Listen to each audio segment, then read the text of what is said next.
में जंग होनी चाहिए कश्मीर की। बिल्कुल, कश्मीर के मसले पर मोदी की टांगों के नीचे से ज़मीन निकालनी चाहिए। और वैसे तो उन्होंने आर्टिकल 370 हटा के, बेशक गुस्सा लगे, लेकिन हमारी टांगों के नीचे से ज़मीन हटाई है। उनके लिए चाहिए क्या होता है? जज्बा, जज्बा, जज्बा। अच्छा, जज्बे से मैं आपको कहता हूँ कि ये कोई खंबा है, ये कोई पिलर है, या ये जज्बे से ये रिक्शा उठा के दिखाए मुझे जरा।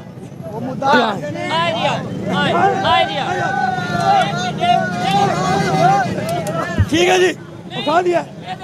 और यार ये जंग भी हो इतना किसी बहादुरी का देख, हमारी जानों का जज्बा देख। ये रश्का बात की बात है, हमारे जो साबिक आर्मी चीफ है ना, उन्होंने मीडिया के सामने ये बयान दिया कि हमारे तो टैंकों में तेल ही कोई नहीं है। अब मुझे ये बताएं कि जब हमारा आर्मी चीफ हमें ये कहे कि हमारे तो टैंक ही रंग खा चुके हैं, उनमें तो तेल ही नहीं है, तो हम उसके बारे में क्या कह सकते हैं? ये जो निगरान वज़ीर आज़म आए हैं, पहले तो इनसे ये पूछा जाए कि सबसे पहले तो रूल ऑफ लॉ होता है ना मुल्क के अंदर। जब मुल्क के अंदर कानून ही नहीं होगा, आपकी आवाम जो है वो इंसाफ के लिए तरसेगी, तो जंगें तो बाद की बात है ना। 4 जंगें की थी, चारों में पाकिस्तान को नुकसान हुआ था। हम लोगों ने उनका कश्मीर लेके पाकिस्तान का हिस्सा बना के क्या उनको भी भूखा मारना है? नहीं चाहिए। रॉकेट क्या चीज है? अच्छा, रॉकेट कोई चीज नहीं है। इससे जंगे करोगे इंडिया के साथ? इंशाल्लाह 500 करेंगे। भाई की बात बिल्कुल ठीक। सारी जिंदगी लड़ेंगे इनके साथ, कश्मीर को लेके रहेंगे। 300 जंगे लड़े क्यों भाई? हम क्यों लड़े 300 जंगे? क्यों लड़े हम भाई? जब इख्तियारात तुम्हारे पास है, ओहदे तुम्हारे पास है, पहले नंबर पे तो मुझे ये बताओ कि तुम्हें मैंडेट किसने दिया कि तुम ये जाके स्टेटमेंट दे रहे हो कि हम 300 जंगे लड़ेंगे? केयर टेकर प्राइम मिनिस्टर का ये काम ही नहीं है कि वो जाके जंगों में जाके स्टेटमेंट दे और कहे कि हमने इतनी जंगे करनी है और इतनी नहीं करनी। आपका काम इलेक्शन करवाना है, आप इलेक्शन करवाएं जो कि आपसे नहीं हो रहे। जिस जिनको हम बुरा कहते हैं, अगर एजुकेशन की फील्ड देखें, मैं 38 ईयर्स हो गए एजुकेशन में, तो वो हमसे बहुत आगे हैं। अब उन्होंने तरक्की कैसी की? आपका गुड क्वेश्चन है। तरक्की उन्होंने इस तरह से की कि उन्होंने एजुकेशन में पॉलिटिक्स नहीं डाली। हमारी पॉलिटिक्स है। ऐसे ऐसे मिनिस्टर मैंने देखे हैं कि जिनको शायद सॉरी टू से साइन करना भी नहीं आता। हमें सुनते हैं और उसके बाद यार ये जो लोग इस तरह की बातें करते हैं, जो जज्बाती बातें करते हैं, यार ये इन लोगों का कोई कसूर नहीं है।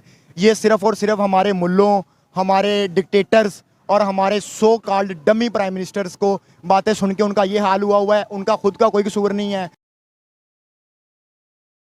मुझे सबसे पहले तो ये बताएं कि जो निगरान वज़ीर आज़म हमारे आए हैं, 300 जंगें तो बाद की बात है, हमारे जो साबिक आर्मी चीफ है ना, उन्होंने मीडिया के सामने ये बयान दिया कि हमारे तो टैंकों में तेल ही कोई नहीं है।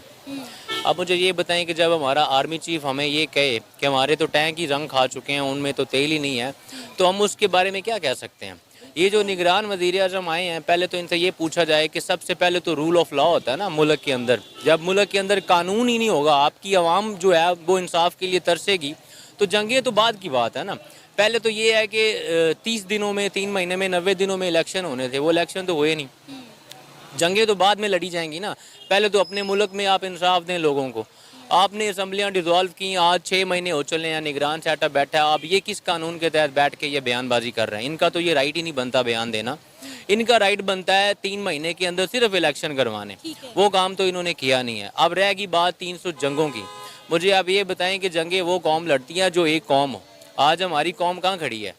आप मुझे ये बताएं कि 16 पार्टियां एक पार्टी को दबाने में लगी हुई हैं। पाकिस्तान की सारी एजेंसियां, जितने भी मुल्क के बड़े कानून और बड़े अदारे और बड़ी इस्टेब्लिशमेंट और बड़े ब्यूरोक्रेट्स हैं, वो क्या कर रहे हैं? यहाँ पे आप, मैं सपोज करें, एक मिसाल है कि मैं या मेरा यहाँ पे कुछ खड़ा दोस्त PTI को सपोर्ट करता है, आप यहाँ पे झंडा लगाएं, आपको पुलिस उठा के ले जाएगी, तो जंगें आप वहाँ लड़ेंगे जाके। फर्स्ट ऑफ ऑल तो हम लोग कश्मीर क्यों लें? 4 जंगें की थी, चारों में पाकिस्तान को नुकसान हुआ था। हम लोगों ने उनका कश्मीर लेके पाकिस्तान का हिस्सा बना के क्या उनको भी भूखा मारना है? अब यहाँ पे आए, हम लोग यहाँ पे पंजाब प्रोविंस में रह रहे हैं, सिंध में रह रहे हैं, कुछ लोग उनसे पूछें कि भाई यहाँ पे गुर्बत का क्या हाल है, यहाँ पे अमीरी कितनी है, गरीबी कितनी है? मोस्टली लोग यही कहेंगे गरीबी है। लेकिन वहाँ के कश्मीर में जाके देखें, वहाँ पे तो भाई सिविलाइज्ड लोग इतने हैं, वहाँ पे तरक्की इतनी हो रही है। हम लोग क्यों किसी का भला ना चाहेंगे? वहाँ का कश्मीर हम लोगों ने पाकिस्तान के अंदर करके हम लोगों ने क्या उनको गरीब बनाना है? वो भाई उनका कश्मीर और हमारे कश्मीर में ना बहुत ज़मीन आसमान का फ़र्क है। वो बहुत तरक्की वाला कश्मीर है। हमारे में बस क्या है, लोग जाते हैं, सड़कें बना देते हैं, टूरिज्म करके वापस आ जाते हैं, लेकिन वो ये नहीं देखते कि भाई वहाँ पे गुर्बत कितनी है, वहाँ पे घर नहीं है, वहाँ पे गैस की सप्लाई नहीं है, वहाँ पे बिजली की सप्लाई नहीं है। इंडिया के कश्मीर के अंदर जाके देखे, स्कूल भी बने हुए हैं, ऑफिस बने हुए हैं, हॉस्पिटल्स बने हैं, क्या क्या फैसिलिटीज उनके कश्मीर में नहीं है। ये जो लोग इस तरह की बातें करते हैं, जो जज्बाती बातें करते हैं, यार ये इन लोगों का कोई कसूर नहीं है। ये सिर्फ और सिर्फ हमारे मुल्लों, हमारे डिक्टेटर्स और हमारे so called dummy prime ministers को बातें सुन के उनका ये हाल हुआ है, उनका खुद का कोई कसूर नहीं है। तो यार हम यही चाहते हैं, जो भी एक पढ़ा लिखा पाकिस्तानी है, जो भी एक तरक्की पसंद, पाकिस्तान से मोहब्बत वो वाकई में पाकिस्तान से मोहब्बत करता है, उसकी यही ख्वाहिश है कि पाकिस्तान और इंडिया के ताल्लुकात आपस में बेहतर हों, हम एक दूसरे के साथ ट्रेड करें, हम एक दूसरे के साथ एक हेल्दी कंपटीशन करें, हमारे यहाँ एक एजुकेशनल मामलात हों कि हमारे यहाँ लोग इधर से जाएं, उधर से उधर आएँ। जैसे हमारे स्टूडेंट एक्सचेंज प्रोग्राम होने चाहिए, बच्चों को जो है वो मिलना चाहिए, मौका मिलना चाहिए, चीज़ें क्रिकेट डिप्लोमेसी होनी चाहिए हमारे यहाँ। यार देखिए हम क्रिकेट को बहुत मिस कर रहे हैं, हम क्रिकेट के भी फ़ैन हैं कि पाकिस्तान और इंडिया की बहुत दिन हो गए सीरीज़ नहीं हुई, हम उसको भी मिस करते हैं यार। और हम देखें इंडियन लोग और पाकिस्तानी लोग, हमें तो ये भी है कि यार ना हमारा लैंग्वेज बैरियर है, हम सदियों से इकट्ठे रह रहे हैं, दिखते भी हमारे तकरीबन एक जैसे दिखते हैं। और हमारे यहाँ सिर्फ एक बॉर्डर बना दिया गया 1947 के अंदर, ठीक है। अब ये एक और नई बहस चल जाएगी कि अब लोग मेरे पे ये इतराज़ करने लग जाएंगे कि आप टू नेशन थ्योरी को नहीं मानते। दोस्तों पाक के पीएम ने कहा है कि भारत के साथ वो जंग अगर उनको लड़ना पड़ा तो वो चाहे जंग लड़ेंगे, चाहे वो 300 जंग के लिए भाई वो तैयार हैं, चाहे जंग 300 400 500 भाई वो लोग जंग के लिए तैयार हैं। और वो भाई कश्मीर को लेके रहेंगे, उसके लिए उन लोगों को चाहे जितनी जंग लड़नी पड़े।